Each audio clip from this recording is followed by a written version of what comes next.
आज के इस लेक्चर में हम देखेंगे Gauss elimination method to solve linear equations. तो जब भी आप लीनियर इक्वेशंस की बात करेंगे तो आपको इस तरह से तीन इक्वेशंस और तीन वेरिएबल या चार इक्वेशंस या चार वेरिएबल या जितने वेरिएबल्स दिए हुए रहेंगे उतने इक्वेशंस आपको दिए हुए रहेंगे। तो आप स्क्रीन के ऊपर तीन इक्वेशंस देख सकते हो, जैसे कि फर्स्ट इक्वेशंस जिसको हम मार्क करके रखेंगे। So this one become the first equation. इस इक्वेशन को बोलेंगे हम सेकंड इक्वेशन और इस इक्वेशन को हम बोलेंगे थर्ड इक्वेशन। तो तीनों इक्वेशंस को यूज करके हमको x, y और z का वैल्यू फाइंड आउट करना है, जहाँ पे x है, y एंड z हर एक इक्वेशन में वेरिएबल्स यहाँ पे नज़र आ रहे हैं। तो यहाँ पर हमको x, y और z का वैल्यू फाइंड आउट करना है अप्लाइंग गॉस एलिमिनेशन मेथड। सो गॉस एलिमिनेशन मेथड के थ्रू इस प्रॉब्लम को सॉल्व करने के लिए हम पहले इस प्रॉब्लम को नोटेशंस फॉर्म में लिखेंगे और इसके बाद हम इस प्रॉब्लम को सॉल्व करने के स्टेप्स आपको बताएंगे। सो ऊपर का इक्वेशंस नोटेशंस फॉर्म में कुछ इस तरह से दिखेगा, जैसे कि आप देख सकते हो फर्स्ट इक्वेशन में 5x, 3y, 2z एंड 28 ऐसे तीन टर्म आपको दिख रहे हैं। तो 5x, 3y, 2z एंड 28 ये है फर्स्ट रो। तो यहाँ पे हम बोल सकते हैं कि ये फर्स्ट रो, तो ये 1 जो इंडिकेट कर रहा है first row and first column, इस प्लेस के ऊपर 5 है। 3 जो है ये फर्स्ट रो और सेकंड कॉलम के ऊपर अवेलेबल है। 2 जो है वो first row and third column के ऊपर अवेलेबल है। इस तरह से हम बाकी के जो इक्वेशंस है उसको भी नोटेशंस फॉर्म में कन्वर्ट करेंगे कुछ इस तरह से।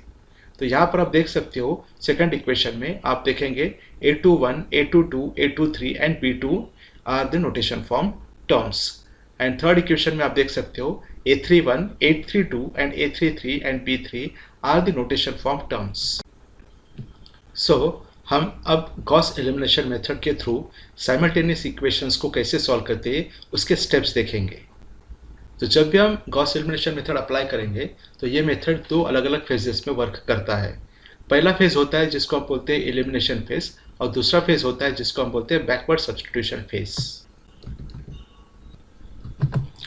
गॉस एलिमिनेशन के एलिमिनेशन फेज में हमको कुछ टर्म्स को एलिमिनेट करना होता है, जैसे कि आप देख सकते हो कि यहाँ पर ये एलिमेंट 0, 0, 0 हो गया। इसका मतलब ये है कि पहले कॉलम में x नाम का टर्म एलिमिनेट हो गया, दूसरे कॉलम में y नाम का टर्म एलिमिनेट हो गया। So basically Gauss elimination method के एलिमिनेशन फेज में जो ओरिजिनल मैट्रिक्स होता है वो दिखने के लिए स्क्वायर मैट्रिक्स होता है, जो आप इस तरह से देख सकते हो। दिस इज स्क्वायर मैट्रिक्स और इस स्क्वायर मैट्रिक्स को हम अपर ट्रायंगुलर मैट्रिक्स में कन्वर्ट करेंगे, जो आप इस तरह से देख सकते हो। ये जो मैट्रिक्स है ये मैट्रिक्स अपर ट्रायंगुलर मैट्रिक्स में कन्वर्ट हुआ, जहाँ पर डायगोनल के नीचे के एलिमेंट्स को हमको एलिमिनेट करना होता है, जो फाइनली इस तरह से दिखेगा। और जैसे ही एलिमिनेशन फेज खत्म होगा उसके बाद अगला फेज स्टार्ट होगा जिसको हम बोलेंगे बैकवर्ड सब्स्टिट्यूशन। बैकवर्ड सब्स्टिट्यूशन इस फेज में हम पहले थर्ड इक्वेशन से स्टार्ट करेंगे, जहाँ पे हम तीसरे इक्वेशन से z का वैल्यू फाइंड आउट करने का कोशिश करेंगे। जैसे ही z का वैल्यू फाइंड आउट होगा थर्ड इक्वेशन से, दैट इक्वेशन वो z का वैल्यू को हम सेकंड इक्वेशन में पुट करेंगे, जिससे कि हमको y इस टर्म का वैल्यू मिलेगा। z और y का वैल्यू हमको मिलने के बाद z और y के वैल्यू को हम फर्स्ट इक्वेशन में पुट करेंगे, जिससे कि हमको x का वैल्यू मिलेगा। तो ये पूरा का पूरा गॉस एलिमिनेशन मेथड ऐसे दो अलग अलग फेजेस में क्या होगा, सॉल्व होगा, राइट। सो फर्स्ट फेज को हम बोलेंगे एलिमिनेशन फेज और सेकंड फेज को हम बोलेंगे बैकवर्ड सब्स्टिट्यूशन फेज, जो आप देख सकते हो स्टेप्स इस तरह से है। अब हम इन दोनों फेजेस को डिटेल में समझेंगे। तो एलिमिनेशन फेज में हम थोड़ा डिटेल इसका देखते हैं। तो सबसे पहले जो स्टेप होता है इसको बोलते हैं नॉर्मलाइज करना। तो जो भी फर्स्ट इक्वेशन आपको दिया रहेगा उस फर्स्ट इक्वेशन को पहली बार हमने क्या करना चाहिए, नॉर्मलाइज करना चाहिए। नॉर्मलाइज करना मतलब कि a11, a22 और a33 प्लेस पर जो भी एलिमेंट रहेगा उसको 1 करना, इस प्रोसेस को हम नॉर्मलाइजेशन बोलते हैं। तो हम फर्स्ट इक्वेशन में से a11 इस एलिमेंट को नॉर्मलाइज करेंगे, हम सेकंड इक्वेशन में से a22 को नॉर्मलाइज करेंगे, हम थर्ड इक्वेशन में से a33 एलिमेंट को नॉर्मलाइज करेंगे। सो फर्स्ट इक्वेशन को नॉर्मलाइज करने के लिए हम उस इक्वेशन को a11 एलिमेंट से डिवाइड करेंगे, जो आप इस तरह से देख सकते हो। यह है आपका फर्स्ट इक्वेशन, जहाँ पे आप बोलेंगे a11x plus a12y plus a13z equal to b1। अब इसी इक्वेशन को अगर हम a11 से डिवाइड करेंगे तो कुछ इस तरह से दिखेगा, आप स्क्रीन के ऊपर देख सकते हो। a11 divided by a11 that become 1, then a12 divided by a11, a13 divided by a11 and b1 divided by a11। So पूरा ये सॉल्व करने के बाद आप देख सकते हो कि फर्स्ट प्लेस के ऊपर जो x है, x इसका कोएफिशिएंट 1 हो जाएगा। इस पूरे प्रोसेस को हम बोलेंगे नॉर्मलाइजेशन। तो यहाँ पर फर्स्ट इक्वेशन नॉर्मलाइज हुआ, ऐसा हम बोल सकते हैं। जैसे ही हम पहला इक्वेशन को नॉर्मलाइज करेंगे, उसके बाद दूसरा इक्वेशन और तीसरे इक्वेशन में से हमको x टर्म को एलिमिनेट करना है, जिसको हम बोलेंगे coefficients. Which coefficients? They are the coefficients a21 place and a31 place.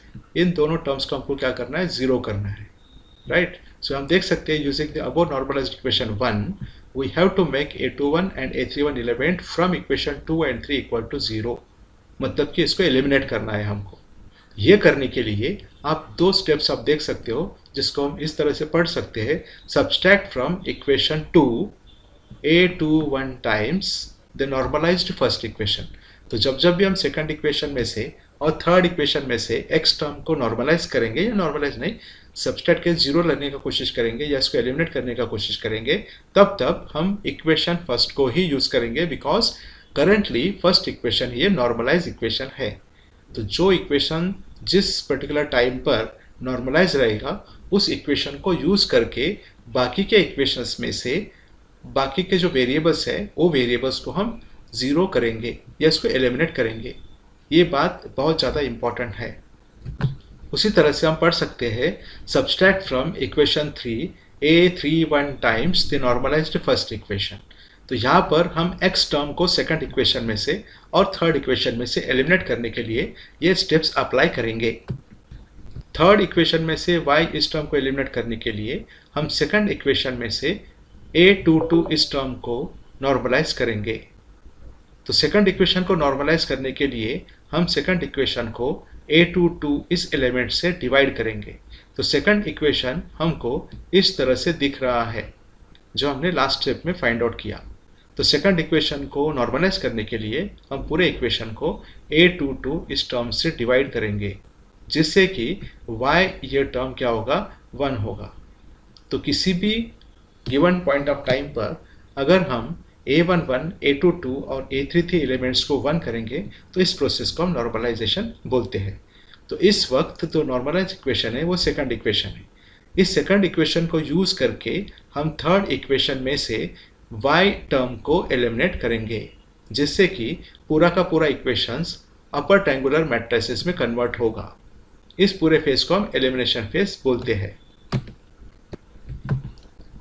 तो आप यहाँ पर देख सकते हो कि थर्ड इक्वेशन में से y टर्म को एलिमिनेट करने के लिए हम ये स्टेप को अप्लाई करेंगे। Using the above normalised equation 2 we have to make a32 value that is y term from equation number 3 to 0। और ये करने के लिए हम ये स्टेप को अप्लाई करेंगे, जिसको हम पढ़ेंगे इस तरह से। Subtract from equation 3 a32 times the normalised second equation.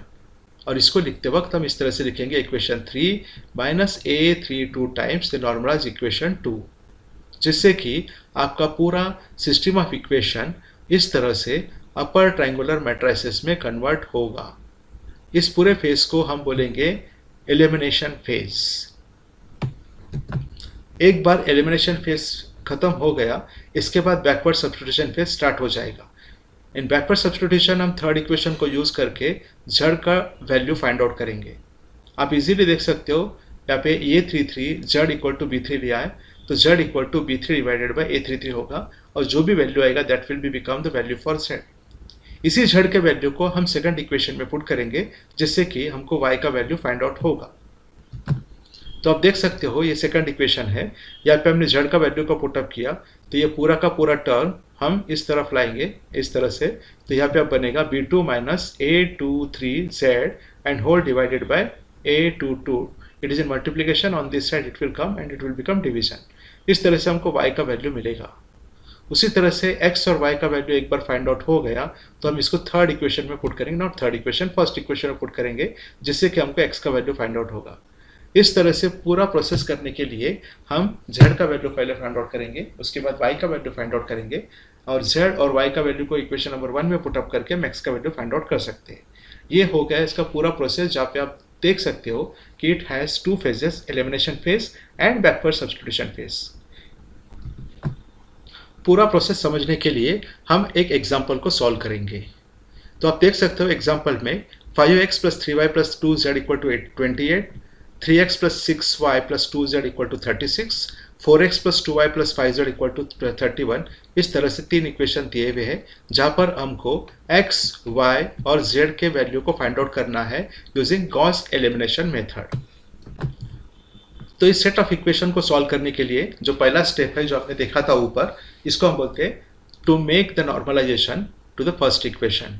तो फर्स्ट इक्वेशन को नॉर्मलाइज करने के लिए हम देखते हैं कि उस इक्वेशन को a11 इस टर्म से पूरी तरह से डिवाइड करें। सो a11 इस टाइम अपने पास 5 है, तो पूरे पहले इक्वेशन को हम 5 से डिवाइड करेंगे। तो आप देख सकते हो इक्वेशन 1 / 5।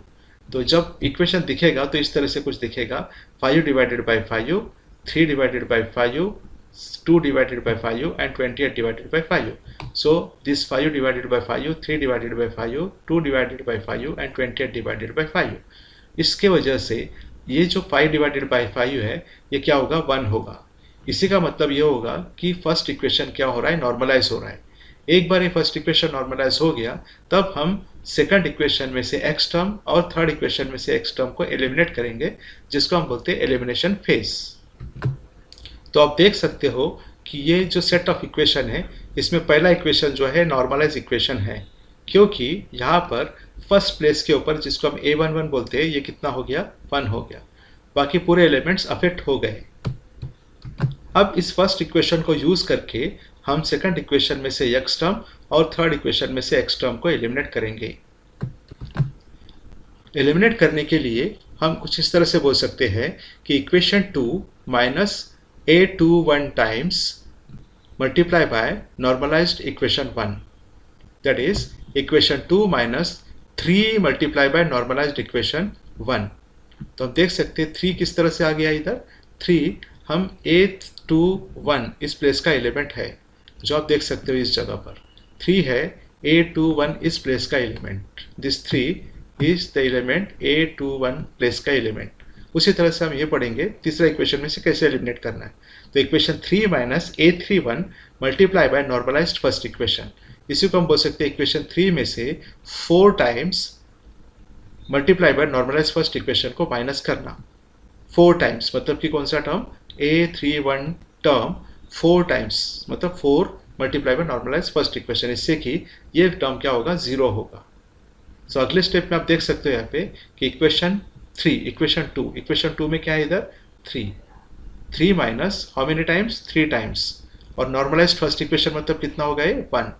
इस तरह से हम बोल सकते हैं यहाँ पे 3 माइनस 3 इज इक्वल टू 0।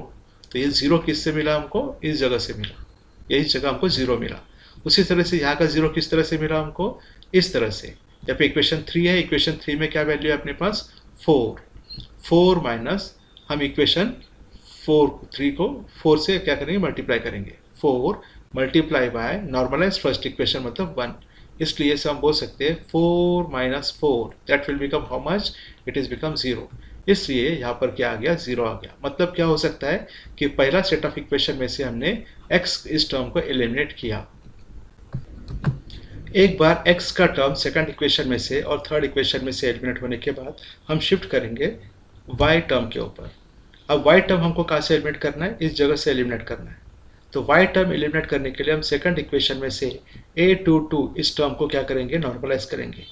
इसको नॉर्मलाइज करने के लिए हम सेकंड इक्वेशन को आप देख सकते हो 21/5 दिया हुआ है उधर, तो हम देख सकते हैं कि 5/21 से मल्टीप्लाई करेंगे, जिससे बनेगा क्या, 21 divided by 5 multiply by 5 divided by 21।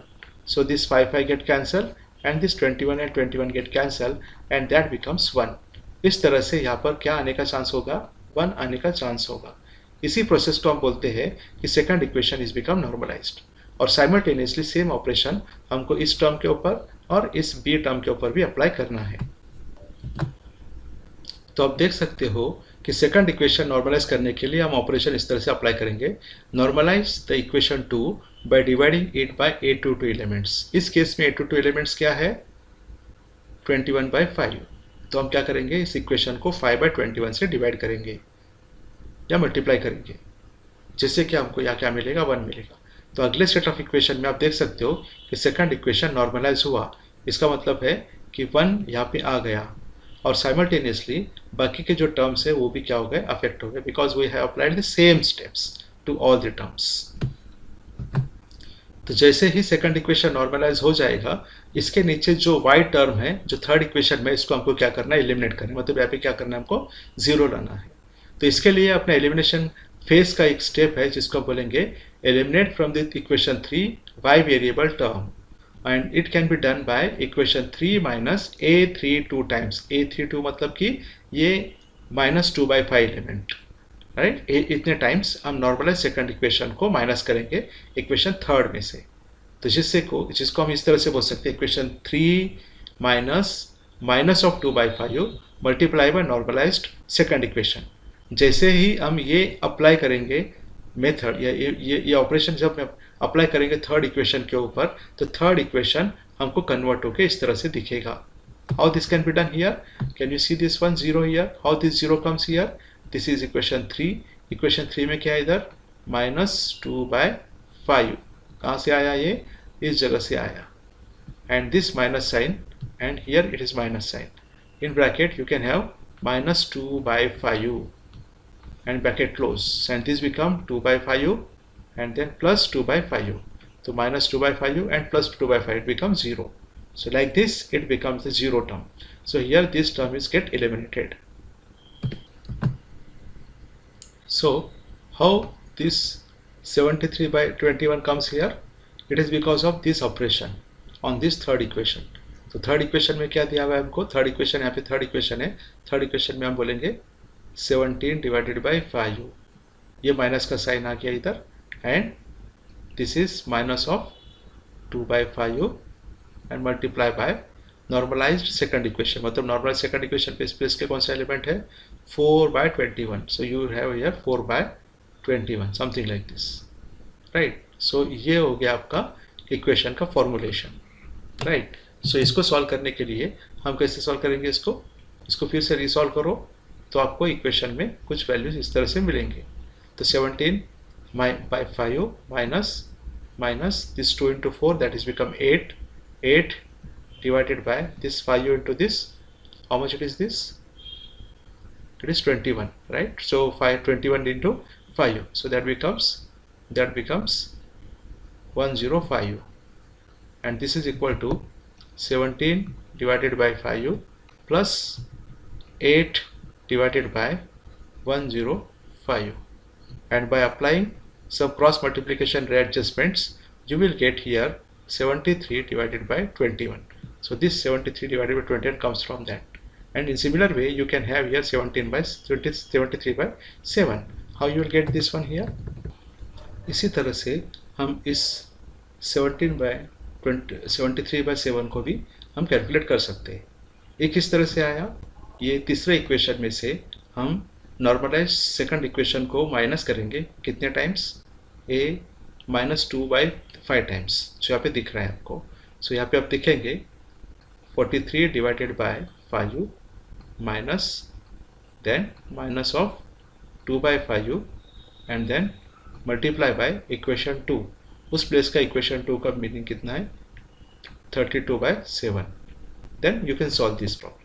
So it is 43 divided by 5 and minus of this 32 into 2, it is 64, that is -64, and then divided by 35 here, 7 into 5, 35, and then you start with these steps, 43 divided by 5 plus 64 and divided by 35, right? So by making this cross multiplications and additions you will get 73/7, and this 73/7 comes from there. तो जैसे ही elimination phase finish होगा उसके बाद हम देख सकते हैं कि अपना system of equation upper triangular matrix में कन्वर्ट हो चुका है, जो आप इस तरह से इस डायग्राम में देख सकते हो। एलिमिनेशन फेज के बाद जो अगला फेज आएगा, इसको हम बोलेंगे बैकवर्ड सब्स्टिट्यूशन, जिससे हमको actual values of z, y and x मिलेगा। इसमें से सबसे पहले हम स्टार्ट करेंगे इक्वेशन नंबर थर्ड से, और इक्वेशन नंबर थर्ड हम जब लिखेंगे तो यहाँ पे आप देख सकते हो 0 + 0 + 73/21 z इज इक्वल टू 73/7। हम जब रीएडजस्ट करेंगे इसको तो it becomes z is equal to 73/7 and multiply by, यहाँ पे अगर 73/21 मल्टीप्लिकेशन में है तो ये इस तरफ जाकर डिवीजन में होगा और इसका उल्टा हो जाएगा, तो दैट बिकम्स 21 / 73। तो this 73 and 73 will get cancel and 7 3 = 21। इस तरह से हमको z का वैल्यू क्या मिला, 3, राइट। z इक्वल टू 3, ये वैल्यू हम सेकंड इक्वेशन में पुट करेंगे। सेकंड इक्वेशन हमको दिखेगा इस तरह से 0 + 1y + 4 / 21 z is equal to 32/7 इस सेकंड इक्वेशन। इस सेकंड इक्वेशन में हम वैल्यू ऑफ z अभी जो फाइंड आउट किया 3, इसको हम पुटअप करेंगे, जिससे कि हमको y का वैल्यू मिलेगा 4। उसी तरह से y का वैल्यू जो 4 मिला, ये y का वैल्यू, और z का वैल्यू जो 3 मिला, हम इसको फर्स्ट इक्वेशन में पुट करेंगे। फर्स्ट इक्वेशन मतलब कि इस इक्वेशन में, तो ये इक्वेशन है इस जगह पर। तो यहाँ पे देख सकते हो 1 × 3/5y + 2/5z is equal to 28/5। जहाँ जहाँ y है y का वैल्यू पुटअप कीजिए, और जहाँ जहाँ पे z है z का वैल्यू पुटअप कीजिए, जिसको हम करेंगे 4 एंड 3। ये वैल्यू पुटअप करने के बाद जब हम इन इक्वेशंस को रीअरेंज करेंगे तो we will get the value for x equal to how much, 3। So like this, in backward substitution, we will get the values for z, y and x in backward manner. In this way, the whole problem will be solved in 2 phases. That is why this is called as Gauss elimination method. Thank you very much.